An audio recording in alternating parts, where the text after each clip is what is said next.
আসসালামু আলাইকুম রহমতুল্লাহ বরকাতুহু। তো বন্ধুগণ, আশা করি আল্লাহ পাকের রসিম রহমতে সকলেই সহি সালামত আছেন। তো কবি গাজী আক্তাসাল ইউটিউব চ্যানেল 017140885009 এর পক্ষ থেকে আপনাদের সকলের প্রতি রইল একান্ত আন্তরিক শুভেচ্ছা ও ভালোবাসা। তো বন্ধুগণ, এখন আপনাদের সামনে যে বয়ানটা রাখবার চেষ্টা করব সেটা হলো আমার উন্মুক্ত প্রশ্ন নামক কাব্যগ্রন্থ থেকে একটা কবিতাটার নাম হলো দেশে এত বৈষম্য কেন। কি কবিতাটার নাম? দেশে এত বৈষম্য কেন। দেশটা মোদের সবার জন্য, সুযোগ পাবে সবে, আকাশ পাতাল বৈষম্য কেন হলো দেশে। এক শ্রেণীর এমন ভিত্ত, ঠাই নাই ধনে, এতই ধন তাদের কাছে রাজায় দেখে ভাবে।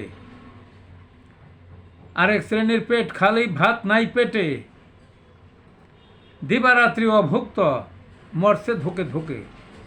কোথায় যায় কি করে কে বা উহা জানে, মাথার উপর চালা নাই, খায় ডাস্টবিনে। দেশে নাই কিছুর অভাব, সম্পদ আছে ঘিরে, সবাই মিলে ভোগ করলে আরও থাকবে পরে। বন্টনের কারসাজি এটাই তার মূলে।